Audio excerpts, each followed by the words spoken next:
Em nossas aulas produzidas pelo Sebrae e pela Associação Brasileira de Franchising, listamos as informações mais importantes para você comprar uma franquia com segurança. Para abrir uma empresa, você precisa levar em conta diversos aspectos burocráticos. Verificar o tipo de empresa em que a franquia está enquadrada, os impostos que incidem sobre a atividade, os contratos com fornecedores, enfim, todas as obrigações legais. Nessa aula, a professora Sandra Brandão apresentará os aspectos jurídicos da franquia. O sistema de franchising é um negócio de sucesso e tem um regime legal que passa pelo Código Civil, legislação civil e comercial e, especialmente, a Lei 8.955 de 1994, que regulamenta a atividade de franquias no Brasil. Aproveite essa aula e siga em frente para abrir sua própria empresa. Na área de franquia, é muito importante, seja quem está pretendendo se tornar um franqueado, fazendo pesquisas ainda enquanto candidato, como aquelas empresas que querem se tornar franqueadores, é muito importante conhecer a legislação, pelo menos o básico. A relação que a gente vai definir nos documentos jurídicos, né, contrato ou documentação que a gente troca, de consultoria de campo e tudo mais, eles refletem uma boa parcela jurídica, mas eles refletem também a relação, a parte prática de lado a lado. Então é muito importante quem está indo para esse meio conhecer a parte jurídica, um pouco da legislação, para poder participar de forma atuante aí no relacionamento. Mas mesmo sob o aspecto jurídico, o que a gente precisa entender? O que é franquia? Alguém tem um negócio que se mostrou de sucesso. Então, um empresário testou diversos pontos no seu conceito, alguns acertos, alguns erros, e com isso formou um know-how, que é justamente aquilo que ele tem valor, aquilo que ele vai negociar com o franqueado através da taxa inicial e dos royalties que vão ser pagos, para poder replicar o negócio. Então, em primeiro lugar, a franquia é um negócio testado, tem que ter um know-how a ser transferido, e esse franqueado vai ter que seguir regras, padrões para o negócio se multiplicar. Então, por isso que a gente fala que o sistema de franquia é um negócio onde tem que ter parceria, transparência, trabalho em equipe, conformidade a regras e padrões, comunicação permanente, comprometimento. Parece um pouquinho de lugar comum isso daqui, mas conforme vocês forem se aprofundando, vocês vão ver que aí está o segredo do sucesso ou insucesso do relacionamento. Eu costumo dizer que franquia, ela se sustenta por um tripé. Tem a parte da formatação, que é o primeiro pé, ou seja, o franqueador fez estudos de viabilidade financeiras para ver como tornar aquele negócio viável para ele, e opção jurídica, que a gente vai discutir nessa hora que a gente tem aqui. E tem o terceiro pé, que é o relacionamento. A gente, às vezes, se depara com franquias com contratos muito bem elaborados, mas a formatação não foi bem feita. Então, ou o franqueador ou o franqueado não estão ganhando dinheiro, ou o suporte não é percebido pelo franqueado de forma que ele não fica satisfeito em pagar algum valor por franqueador. E aí, nessa hipótese, nem os melhores instrumentos jurídicos do mundo vão segurar uma rede insatisfeita, né, pelo volume de pessoas insatisfeitas. E da mesma forma, não adianta ter uma formatação bem feita e os instrumentos jurídicos não, de forma que quando tiver aquela situação de um franqueado que realmente teve problema na rede ou uma situação específica que o franqueador precisa atuar, ele não tem as ferramentas. E o relacionamento sempre é muito importante. A gente fala, vocês vão ouvir falar muito de perfil do franqueado para cada negócio, mas o franqueador também tem que entender que a partir do momento que ele resolve se tornar um franqueador, ele tem um segundo negócio. Ele tinha um negócio que era gerir o seu restaurante, sua loja de calçados, e agora ele passa a ter um segundo negócio que é a franquia, que é a gestão dos seus franqueados, as contas financeiras relacionadas à viabilidade desse segundo negócio. E nesse ponto ele tem que ter habilidade, ou estar cercado por pessoas na sua gestão que tenham habilidade para relacionamento. O franqueado, apesar dele receber know-how para replicar algo que já se mostrou de sucesso, ele é um empresário, ele não é um gerente. Então, é uma pessoa que você busca que ela seja atuante, que ela possa participar de uma forma inteligente. Por isso, esse chapéu aí, essa perna do relacionamento, ela é realmente importante. Então, se vocês gravarem essa apresentação que parece um lugar comum, na verdade não é. Conforme vocês tocarem o relacionamento e se virem de frente com algum problema, vocês podem olhar que um desses pés é que precisa ser visto ou revisto, né? Eu costumo brincar que eu já tive um caso de um franqueador que me procurou querendo notificar um volume enorme de franqueados porque estava atrasado com royalties. Nesse momento que o advogado tem que chegar e falar, bom, peraí, não estamos no pé jurídico, não é esse aspecto que a gente tem que regular. Por que tantos franqueados não estão pagando royalties? O que está acontecendo? Será que tem algum problema na formatação, no treinamento, nas contas? Então, quando há um conflito, a questão não é olhar diretamente o contrato, ou olhar diretamente o negócio, é olhar o tripé e ver onde está o problema para atuar no lado certo. Qual é o regime legal aplicável ao sistema de franquia? Então, o primeiro que vocês devem pensar e conhecer é essa Lei 8.955 de 94, que é a intitulada Lei de Franquia. A Lei de Franquia, ela diz o quê? Ela define o que é franquia, depois ela diz que o franqueador, ele deve entregar aos candidatos, portanto, aquele ainda interessado a se tornar um franqueado, um documento chamado Circular de Oferta de Franquia. Além disso, a lei diz qual o conteúdo exato da circular, então lista diversos incisos especificando todo o conteúdo da circular e depois diz qual é a penalidade pela não entrega dessa circular ou, obviamente, pela entrega dessa circular com informações incorretas ou omissas. Então, essa é a lei de franquia. Isso não é uma má notícia, pelo menos na nossa visão. É interessante que a lei se limite sobre esse aspecto, porque ela visa trazer proteção para o franqueado, para o candidato, de forma que ele tenha condições. Normalmente o franqueado, o candidato à franquia é aquele cidadão que saiu de um emprego, pegou todo o dinheiro que ele guardou, ainda junta com aquele que ele não tinha guardado, e empenha tudo num sonho de um negócio próprio, e que muitas vezes depois se mostrava um engodo. Então, essa lei de franquia visa proteger esse cidadão, de forma que ele tenha essas informações e possa tomar uma avaliação segura. Naquilo que a lei de franquia não cobrir, então, portanto, toda a questão do relacionamento durante o contrato de franquia, o que vai ser aplicado? Código Civil e Código Comercial, né? Agora, por isso que a gente recomenda que o contrato de franquia ele seja bastante detalhado. O candidato que está em busca de uma franquia e que se depara com um contrato de franquia muito extenso, não deve ver aí uma má notícia, ao contrário, é uma boa notícia, porque é o contrato que vai regular cada detalhe do relacionamento que vem depois. E esse contrato de franquia, uma minuta dele, padrão, tem que estar incluída, anexada nessa circular de oferta de franquia. Então vejam que o candidato, antes mesmo de se tornar franqueado, ou de pagar qualquer valor, ele tem acesso ao conteúdo integral de um contrato padrão para poder entender exatamente quais são as regras, as obrigações e penalidades lado a lado. Bom, falar um pouquinho da ABF, a gente tem aqui o Código de Autorregulamentação do Franchising e a Comissão de Ética. Obviamente, o Código de Autorregulamentação do Franchising vai se aplicar somente a quem é associado da ABF, mas o que já é uma gama muito grande, de forma que dentro da Comissão de Ética a gente pode receber denúncias, avisos de algo antiético que vem acontecendo no sistema, e aí se aplica a penalidade desse código, que pode ser desde uma advertência até a expulsão do quadro de associados. E o mais interessante de tudo é que esse código de autorregulamentação ele traz um guia importante de como deve ser a conduta do franqueador, como deve ser a conduta dessa parceria no sistema de franquia. Então, de qualquer forma, é um documento de informação bem interessante.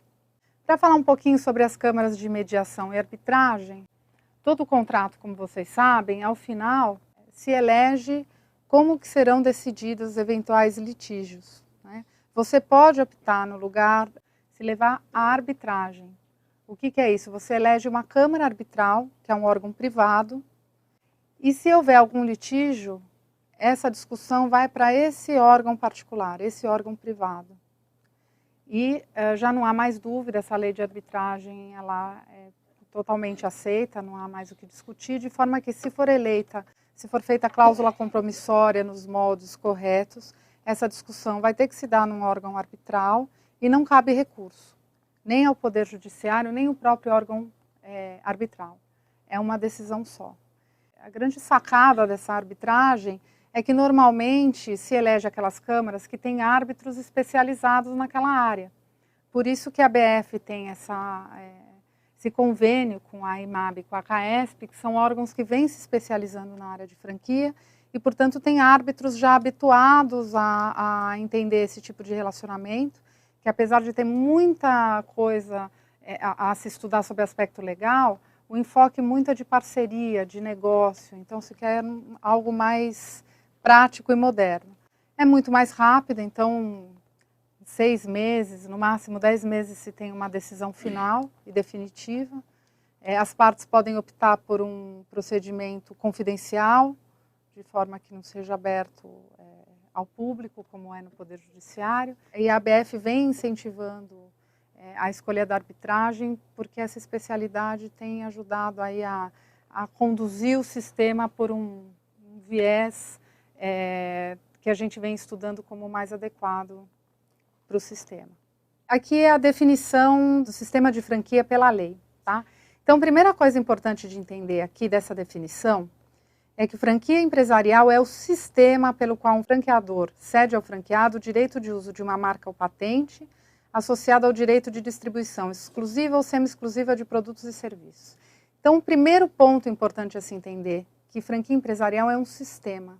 Então, pressupõe um padrão, pressupõe um pacotinho fechado. Né? Quando a gente fala em estudo de viabilidade, a gente diz o quê? Muitas vezes aquele empresário, ele desenvolveu um negócio que se tornou de sucesso e ele sabe como fazer, mas ele precisa transformar aquilo num pacote que ele possa entregar. Isso que a gente chama de formatação.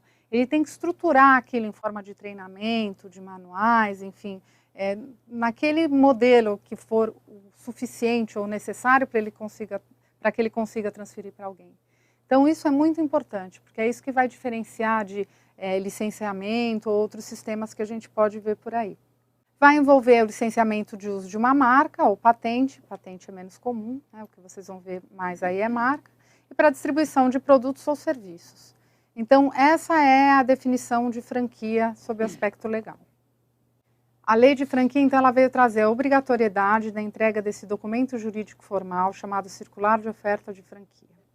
O franqueador não pode prometer o que não for real. Parece óbvio, mas o que a gente quer dizer com isso?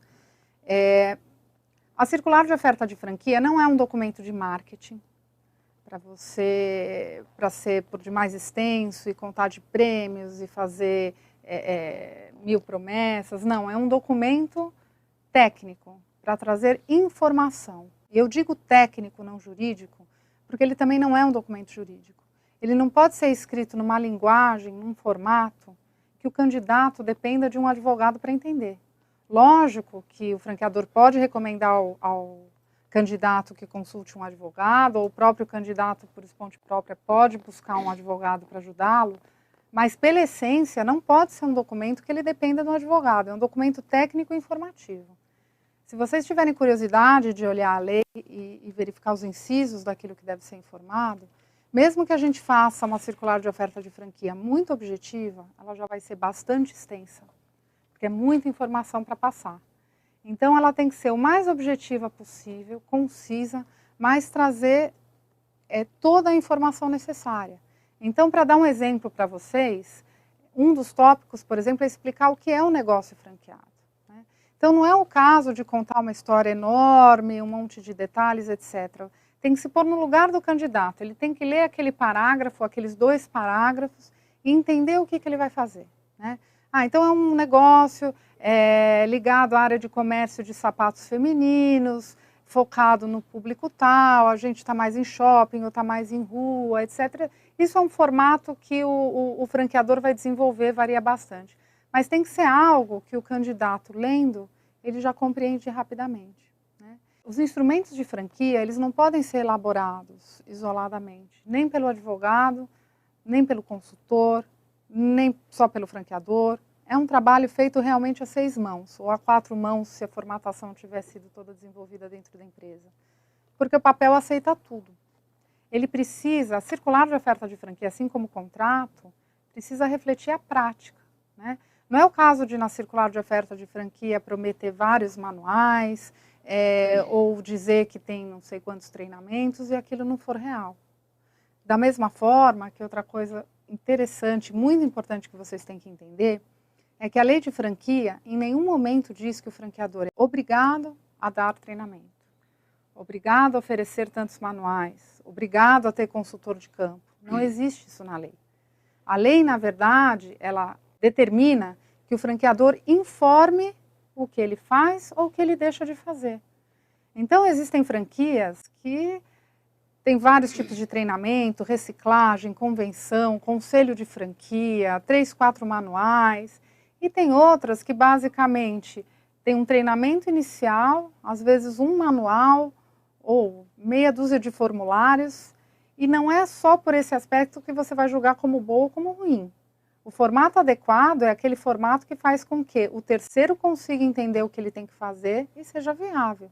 Existem negócios de complexidades diferentes.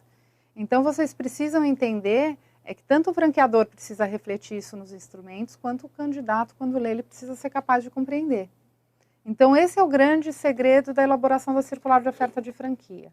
Você formatar e buscar compilar as informações de uma forma objetiva, clara, e então sim aí o advogado vai transformar aquilo nas cláusulas com as obrigações, penalidades e detalhamento que a gente conhece pela prática, sabe que são importantes. Mas ele tem um passo 1, sem dúvida, que é o conhecimento que a gente tem que tirar do franqueador. Não pode omitir nem falsificar dados, isso é muito importante. Circular de oferta de franquia é um documento dinâmico. Não é porque foi terminada a versão número 1 que ele ficou estático eternamente. Primeiro, ele tem informações que ele vai tendo que alterar constantemente. Por exemplo, uma das informações é a lista de franqueados. Então, essa lista de franqueados vai aumentando, o franqueador tem que lembrar de atualizar conforme vai entregando. Ou, às vezes, até informações mais profundas, como um investimento inicial, balanço, conforme muda o ano, tem um novo balanço a ser colocado na circular de oferta de franquia. Então, é muito importante que o franqueador mantenha atualizada essa circular, porque às vezes a questão de omitir ou falsificar dados não é intencional, mas pode ter sido por uma falta de cuidado na manutenção. E eu puxo muito a orelha de franqueador nesse ponto, porque às vezes tem um pouco de preguiça na parte jurídica, e eu brinco o seguinte: franquia é processo, né?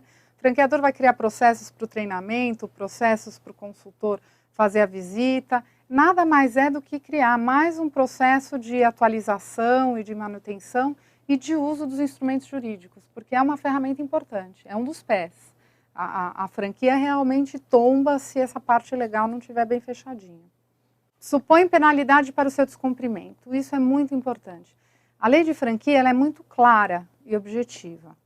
A não entrega da circular de oferta de franquia no prazo faz com que o franqueado possa pedir a anulabilidade do contrato, esse é o termo que a lei usa, mas basicamente é o poder que ele tem de pedir judicialmente para terminar aquele contrato, pedir de volta tudo que ele pagou para o franqueador e indenização pelos prejuízos que ele teve. E nisso pode vir a estar envolvido um valor muito grande, pode até ser um ponto comercial que ele pagou, valores que ele gastou e investiu na reforma. Por isso que é muito importante a entrega dessa circular nos moldes corretos, que basicamente é o quê? O conteúdo conforme a lei determina, nem mais nem menos, aquilo que a lei determina, entrega no prazo, que a lei fala 10 dias antes do candidato assinar qualquer tipo de documento ou pagar qualquer valor. Então veja que não é 10 dias antes de assinar o contrato, é 10 dias antes de assinar qualquer tipo de documento e pagar qualquer tipo de valor. Então, eu sempre peço muito cuidado com documentos de reserva de território e, às vezes, outros instrumentos que aquela franquia use, que não necessariamente é um problema, mas tem que lembrar sempre que aquele candidato tenha que ter recebido aquela circular com 10 dias de antecedência. Outro ponto importante é, não adianta entregar e não ter o recibo. Parece óbvio, mas acontece. É importante, na minha visão, que além de ter o recibo guardado ali na pasta do franqueado, o candidato rubrique uma via integral da circular que ele está recebendo, de forma que o franqueador tenha como demonstrar não só que ele entregou, mas o conteúdo daquilo que ele entregou. Mais um ponto muito importante em relação à circular. A circular não é um documento para ser entregue num primeiro contato. A circular é uma aliança de noivado. Você entrega para aquela pessoa que você já pediu em casamento, né? E eu brinco que é um noivado à moda antiga. Tem até quem já ouviu essa minha história. Porque eu já teve aulas que eu dei aqui e falei a respeito disso. E o pessoal, não, hoje a gente casa pela internet, não tem mais tanta formalidade. Então, a circular é um pedido de noivado à moda antiga. O que eu quero dizer com isso? Todo franqueador, na formatação e nos estudos que ele fizer, ele vai criar um processo de seleção. Ele vai definir qual é o perfil do franqueado ideal, se ele tem que ter determinado valor disponível ou não, enfim, ele vai traçar todo um processo de seleção, que de acordo com a complexidade ou maturidade, enfim, diversos fatores, pode ser tanto uma entrevista e o preenchimento de uma ficha e pronto, como pode ter um processo longo de 6 meses, com vários fatores sendo avaliados. O ponto é que, seja um formato complexo ou simples, a circular de oferta de franquia é o último passo do processo de seleção. O franqueador vai entregar a circular de oferta de franquia para aquele candidato que ele já selecionou. E certamente o candidato também já discutiu e estudou muito profundamente até aquele ponto. A circular é aquele momento de dar ao candidato mais 10 dias para que aí ele avalie todo aquele conteúdo de informações que a lei determina, tirar dúvida com um advogado, analisar e tirar dúvidas, para aí então as partes estarem prontas para assinar contrato de franquia ou pré-contrato, que a gente também vai tratar aqui hoje. Então, resumo para vocês entenderem que esse aspecto é muito importante. Lei de franquia, o que ela traz é a obrigação da entrega dessa circular de oferta de franquia. A entrega 10 dias no mínimo antes do pagamento de qualquer valor ou assinatura de qualquer documento. Assinatura de recibo, rúbrica das vias, informação sempre atualizada. Momento da entrega, então, é um momento especial, final do processo de seleção.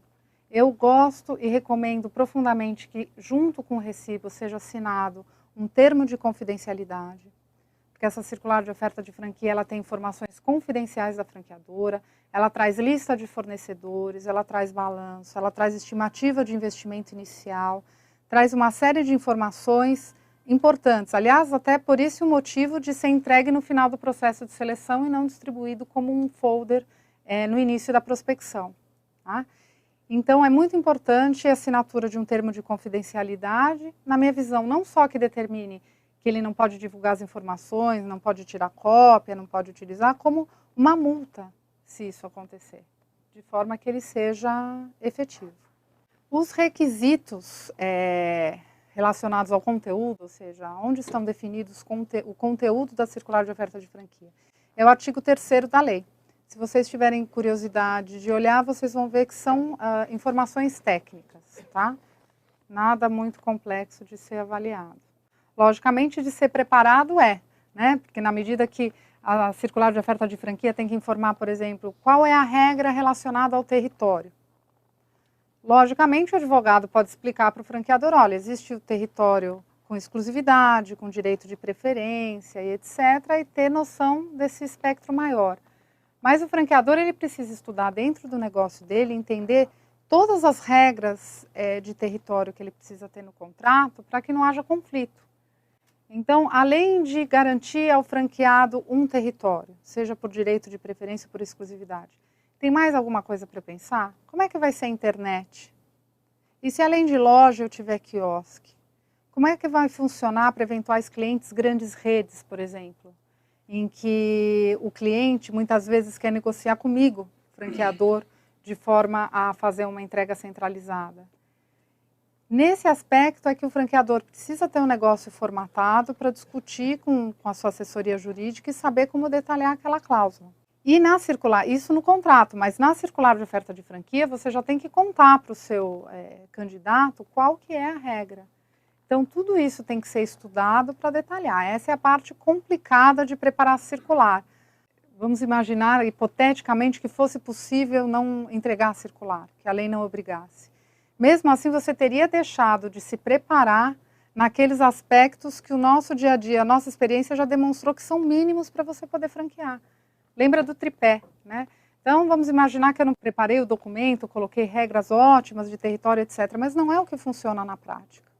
Vai gerar conflito, né? Não adianta colocar direito de venda pela internet é só do franqueador. Em algumas redes, isso funciona plenamente. Em outras, se aplicar essa regra, vai ter conflito. Não vai dar certo. Então, precisa estudar realmente o caso a caso. O pré-contrato de franquia não é um instrumento obrigatório. A lei não determina que ele seja usado. Na minha visão, ele é um instrumento muito interessante. Eu recomendo o uso, mas não é obrigatório. Vocês podem estudar o caso a caso. Qual que é a ideia do pré-contrato? Vocês imaginam que quando o candidato chega a um franqueador, ele é uma pessoa física. Ele ainda não tem aquela pessoa jurídica que vai ser a gestora lá da unidade franqueada, que vai emitir as notas fiscais, etc. Não tem ponto, não tem ainda o contrato de locação firmado. Tem uma série de requisitos que ele precisa cumprir para poder efetivamente iniciar a operação. Então, muitas redes trabalham da seguinte forma. Recebeu a circular 10 dias antes, resolveu prosseguir, tudo ótimo. Vai ser paga a taxa inicial de franquia. Nesse momento é paga a taxa inicial de franquia pelo pré-franqueado e ele assina um pré-contrato de franquia que vai regular o relacionamento dele com o franqueador, o relacionamento pré-operacional. Então vai definir quais são as obrigações que o pré-franqueado tem que cumprir para poder se tornar um franqueado. Então, se para entregar a circular de oferta de franquia já é o final do processo de seleção, vocês imaginem que o pré-franqueado, na verdade, é aquele que é para se tornar franqueado. É apenas você somente vai regular esse lapso para alguma eventual contingência no caminho. Então, ele vai ter que estabelecer prazos. Então, por exemplo, o pré-franqueado tem X dias para constituir a pessoa jurídica. A pessoa jurídica que ele vai constituir tem que ter necessariamente uma cláusula dizendo isso ou aquilo. Tem tanto tempo para apresentar o ponto e o franqueador aprovar. Vai receber o treinamento inicial e ser aprovado no treinamento inicial. Varia bastante também de rede para rede, né? Isso que eu comentei com vocês é o mais comum, mas pode ter outros pré-requisitos ou menos pré-requisitos, vai variar. O importante é que é esse momento transitório. E esse pré-contrato vai dizer o quê? Que uma vez cumpridas essas obrigações dentro do prazo, as partes obrigatoriamente têm que assinar o contrato de franquia. É o que no Código Civil vocês vão achar como contrato preliminar. É um contrato que, uma vez cumprido, ele obrigatoriamente tem que se transformar depois num contrato de franquia. Se transformar não, as partes sentam e assinam um contrato de franquia. O que mais que é muito importante estar nesse pré-contrato? O que acontece com a taxa inicial de franquia se por algum motivo esse pré-contrato se rescindir por descumprimento, ou enfim, ele pode até prever voluntariamente, pode ser descontinuado, o que acontece com a taxa inicial de franquia? E a lei não diz se tem que devolver tudo, não tem que dividir nada e qual a proporção. A previsão do franqueador tem que ser equilibrada. Ele pode colocar, por exemplo, que ele retém 20% para cobrir os custos que ele teve até aquela etapa e devolve 80%. Ou ele pode dizer que no caso de não convalidar em contrato por culpa do franqueado, ele devolve menos, porque fica como uma penalidade. Afinal de contas, o franqueador segurou aquele território muito tempo e uma série de questões. Então, aí realmente é o caso a caso a ser discutido. Para aqueles franqueadores que não utilizam o pré-contrato de franquia, tecnicamente, sob aspecto jurídico, não tem problema. Ele pode, como pessoa física, o franqueado assinar diretamente o contrato de franquia, no contrato de franquia ter as obrigações pré-operacionais que ele tem que cumprir para estar habilitado a iniciar a operação. E aí se faz uma previsão que assim que se constituir a pessoa jurídica, ela automaticamente faz parte do contrato, né? Um cuidado melhor e mais seguro, na minha visão, seria depois assinar inclusive um aditamento, incluindo efetivamente essa pessoa jurídica no contrato de franquia. Eu gosto de recomendar o pré-contrato porque, pela minha prática e experiência, eu vejo que o franqueador se organiza melhor em documentos, ele efetivamente controla a vinda do contrato social do franqueado, ele se organiza em termos de requisitos cumpridos. O pré-contrato de franquia descumprido. É muito mais fácil você deixar de assinar o contrato de franquia do que rescindir um contrato assinado por descumprimento. Então, eu particularmente gosto bastante da figura do pré-contrato, mas, repito, não é obrigatório. Como eu falei para vocês, o contrato de franquia, ele é que vai ser a lei entre as partes. É um contrato normalmente bastante extenso e vai regular toda a relação de franquia do começo ao fim, do início, inclusive mais do que fim. O contrato de franquia, ele traz as obrigações pós-contratuais, como de não concorrência e de sigilo das informações recebidas, por exemplo. Então, aqui que vai estar toda a regra do jogo.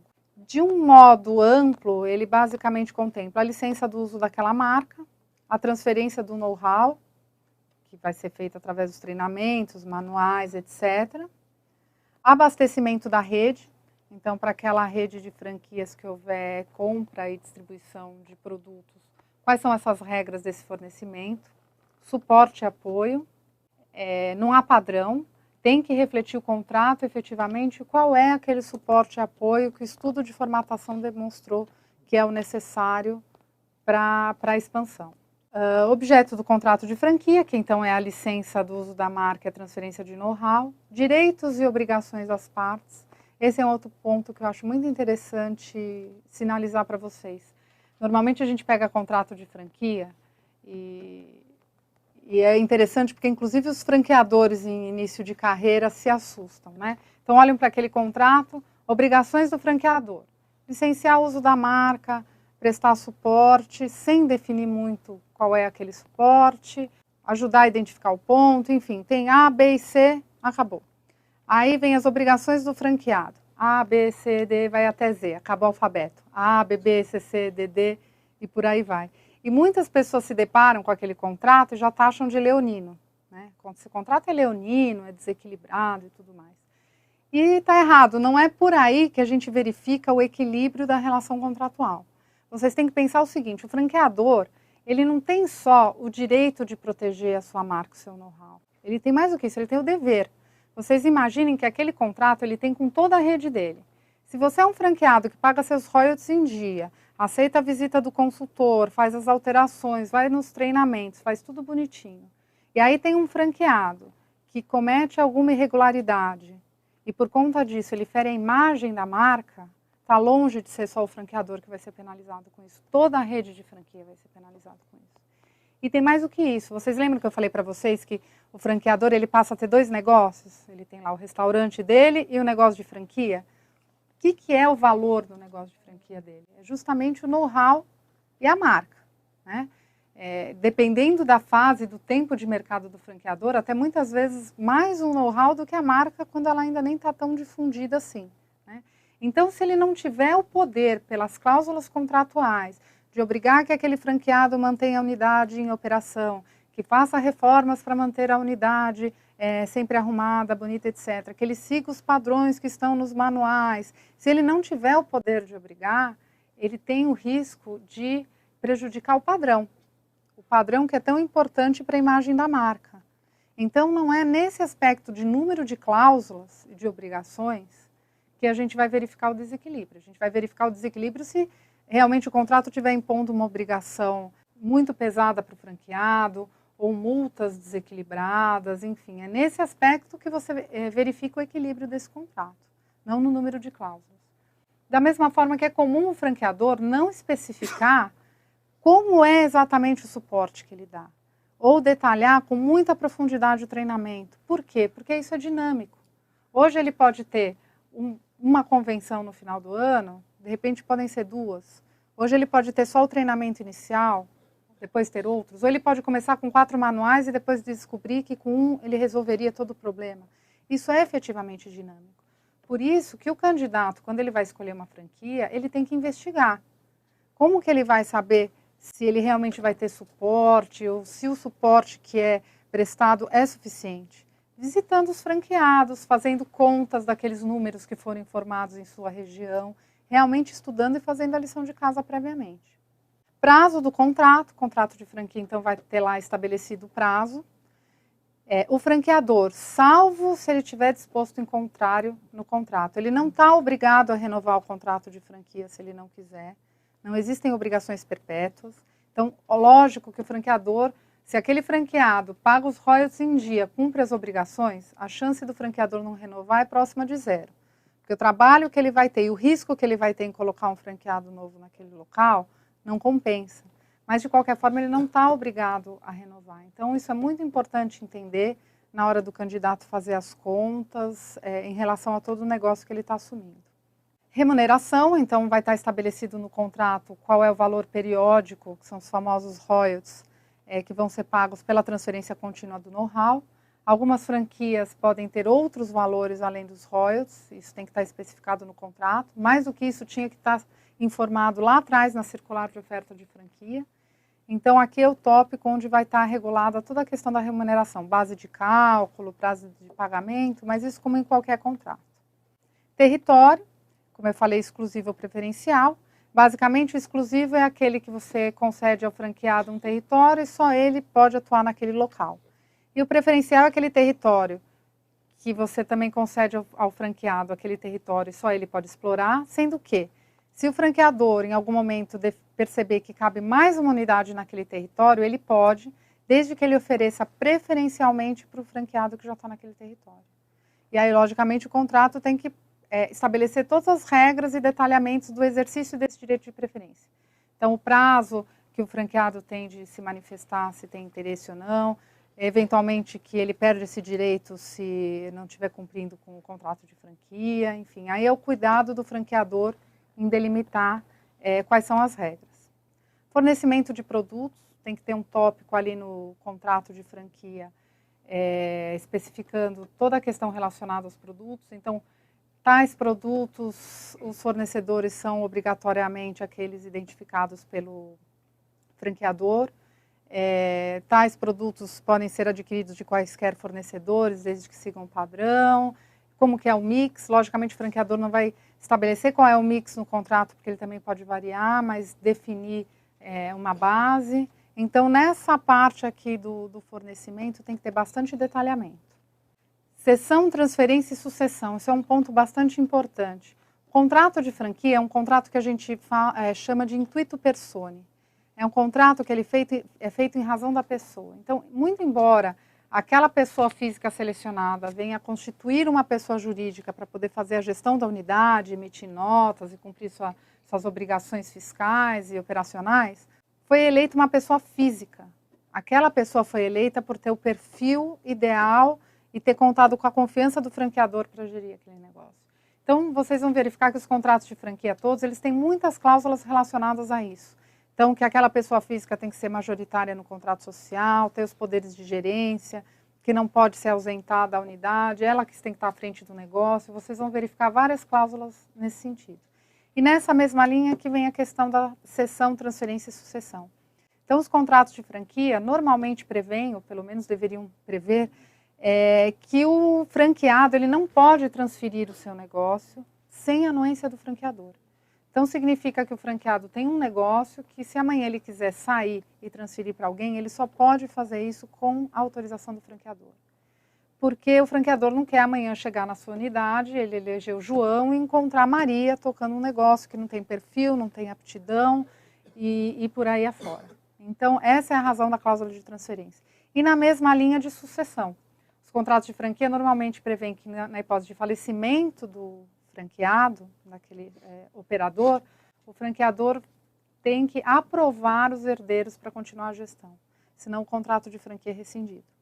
Logicamente, os herdeiros têm os direitos hereditários do Código Civil, dos bens materiais que estão lá dentro, eventualmente das cotas da sociedade, mas o franqueador não está obrigado a dar continuidade àquele contrato de franquia.